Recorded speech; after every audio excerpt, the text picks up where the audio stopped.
Juego dinámico con 3 jugadores.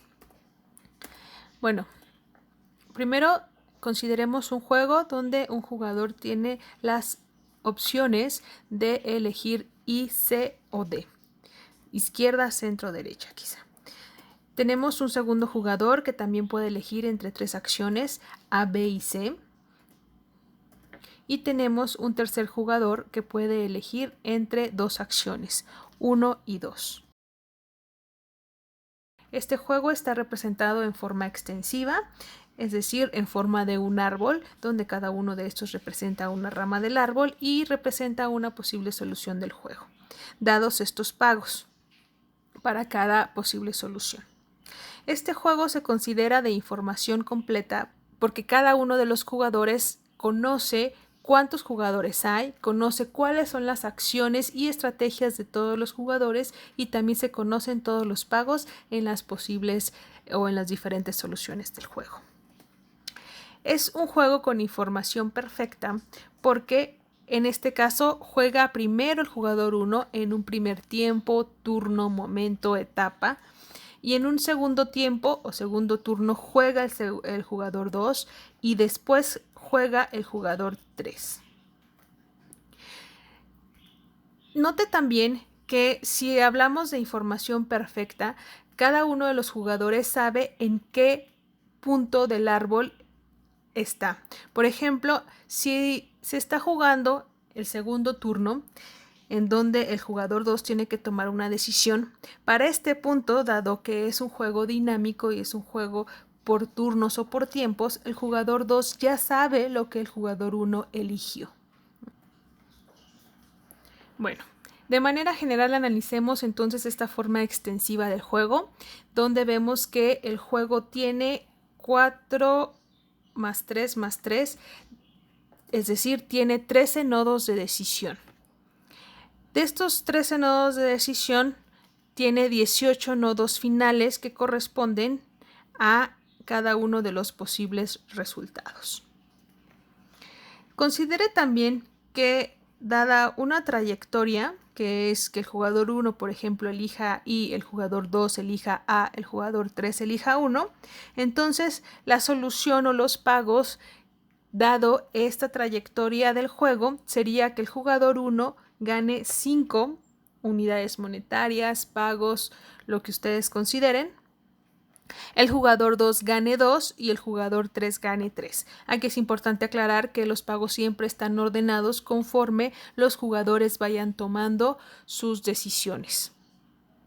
Por ejemplo, si el jugador 1 elige C, el jugador 2 elige A, el jugador 3 elige 2, entonces este sería el pago de esta trayectoria del juego. Entonces el jugador 1 recibe 3 unidades, el 2 recibe 1 y el 3 recibe 1 unidad. A esta trayectoria se puede expresar de esta manera. El jugador 1 C, el jugador 2 A y el jugador 3 2. En cuanto a la representación en forma normal del juego, bueno, en este caso tenemos 3 jugadores, que sería el conjunto de jugadores. Las acciones del jugador 1 serían I, C y D, las acciones del jugador 2 serían A, B y C, y las acciones del jugador 3 serían 1 y 2. En cuanto a las estrategias, bueno, el jugador 1 puede tener una estrategia de elegir I, o la estrategia de elegir C, o la estrategia de elegir D, y por lo tanto tiene 3 estrategias. En cambio, el jugador 2, que juega en el segundo turno y que, dado que es información perfecta, él ya sabe qué fue lo que jugó el jugador anterior.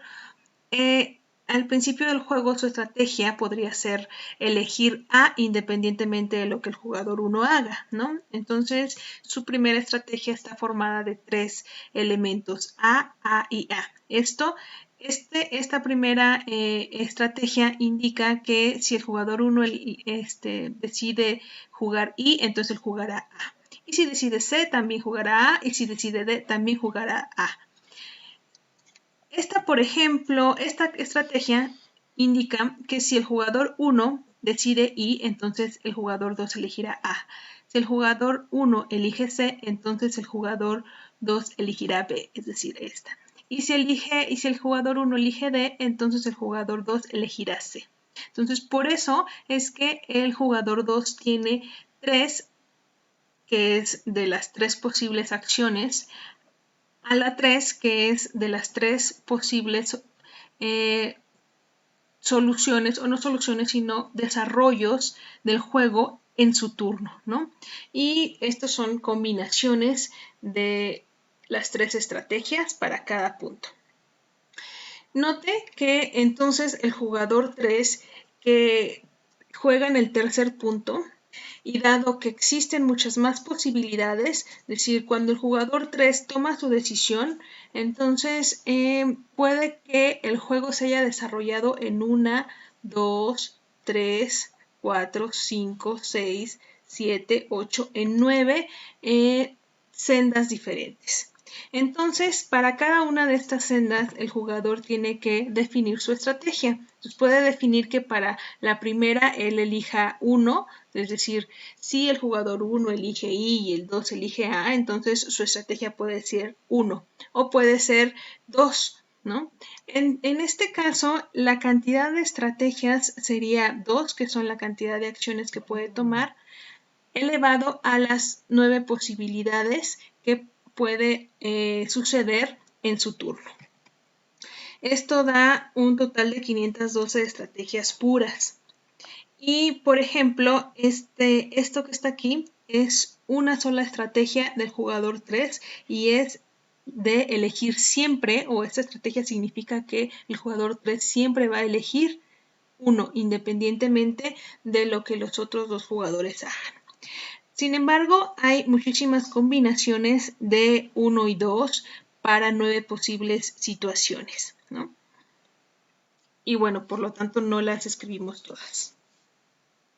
En cuanto a los subjuegos propios, bueno, recordemos que los subjuegos propios empiezan en cada uno de los nodos de decisión que son o que representan un conjunto de información unitaria. Entonces, primero, para cada uno de estos nodos de decisión, sabemos que son de información unitaria. De hecho, los juegos con información perfecta suelen tener conjuntos de información siempre unitarios. ¿Por qué? Porque en este tercer turno, el jugador 3, por ejemplo, ya sabe lo que el jugador 2 y el jugador 1 han decidido. Entonces, solo tiene que tomar decisión entre 1 y 2 y sabrá que sus posibles pagos son, en este caso, 3 y 2. Lo mismo sucede si el jugador 2 decidió B, ya sabe el jugador 3 en qué situación está. Entonces, conoce la información de manera perfecta en cada uno de los puntos, ¿no? Por lo tanto, en este caso tenemos 3, 6, 9 subjuegos propios en el último turno.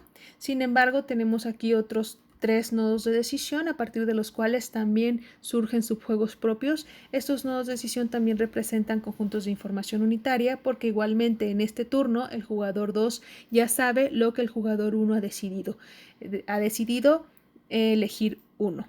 En este otro punto el jugador 1 ha decidido en el turno anterior elegir C. Por lo tanto, el jugador 2 sabe en qué punto está parado cuando tiene que tomar su decisión. Por supuesto, hay un subjuego general que es el juego completo y por lo tanto este juego tendría 13 subjuegos y tendría 12 subjuegos propios.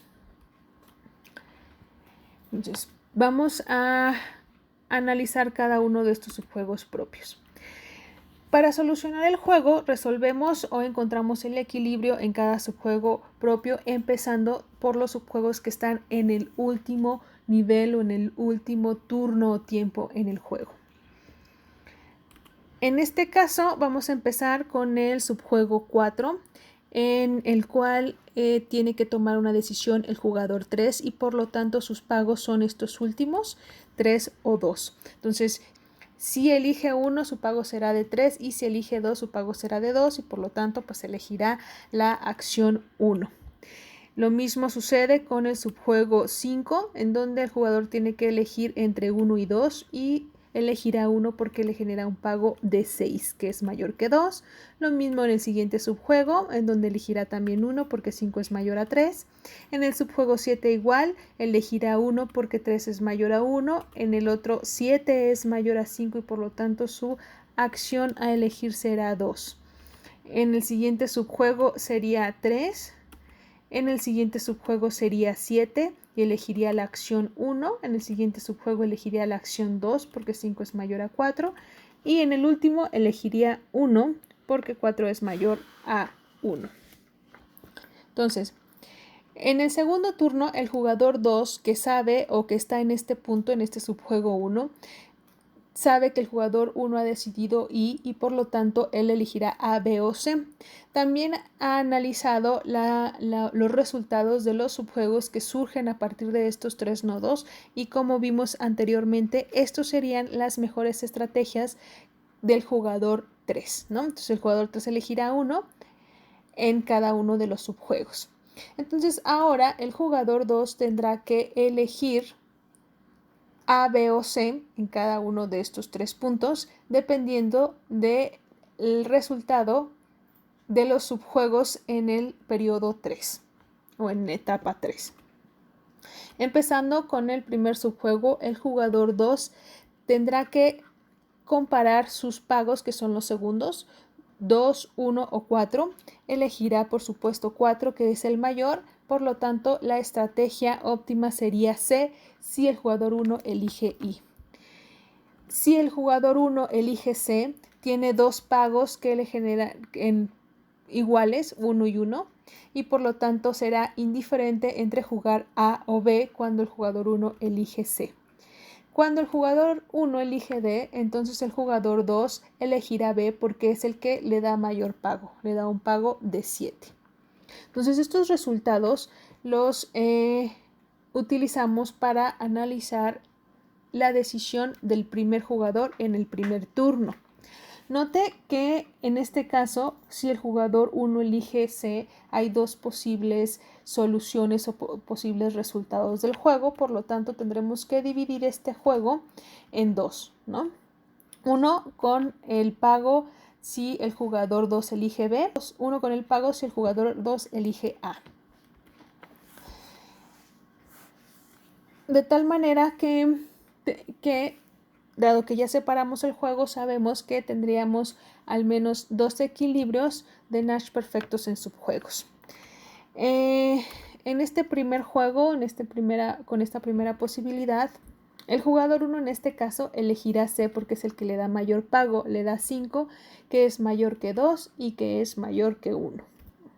En la otra posibilidad, el jugador 2 puede elegirá igualmente C porque también es el que más pago le da. Uno podría decir que si el jugador 2 es indiferente entre A o B, al final el jugador 1 siempre elegirá C.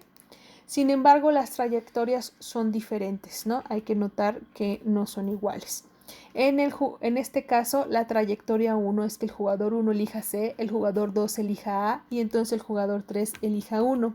Y la trayectoria 2 o de esta otra posibilidad es que el jugador 1 elija C, el jugador 2 elija B y el jugador 3 elija 2. Ahora es necesario identificar cuáles serían los perfiles estratégicos correspondientes a esta trayectoria que nos estarían dando la estrategia óptima de cada jugador. En este caso serían dos estrategias óptimas. Para identificar la estrategia es necesario recordar un poquito la estructura del juego y cómo se fue desarrollando a lo largo del proceso de inducción hacia atrás. Entonces, primero las estrategias del jugador 1 que pueden ser A, B o C. Bueno, se eligió C, entonces la estrategia óptima del jugador 1 para la primera trayectoria o la primera posibilidad es C. Para el jugador 2 sería entonces la combinación C, A y B, que son los resultados de los subjuegos en cada uno de estos nodos. Y para la estrategia del jugador 3 sería una combinación de 1, 1, 1, 1, 2, 1, 1, 2, 1, que sería esta combinación de acciones. Hacemos lo mismo para la trayectoria 2. Recordemos que la trayectoria 2 es muy parecida, lo único que cambia es que el jugador 2 elige B en lugar de elegir A. En este caso, el perfil estratégico es muy parecido, lo único que cambia es la estrategia precisamente del jugador 2, donde elegiría C, B y B. A partir de estos podemos identificar claramente cuáles serían las estrategias, es decir, cuál sería el equilibrio de Nash perfecto en subjuegos. Sabemos que son 2 y corresponden a cada uno de los perfiles, ¿no? Esas son las trayectorias de los posibles soluciones o de las soluciones óptimas del juego, y estos serían los equilibrios de Nash perfectos en subjuegos.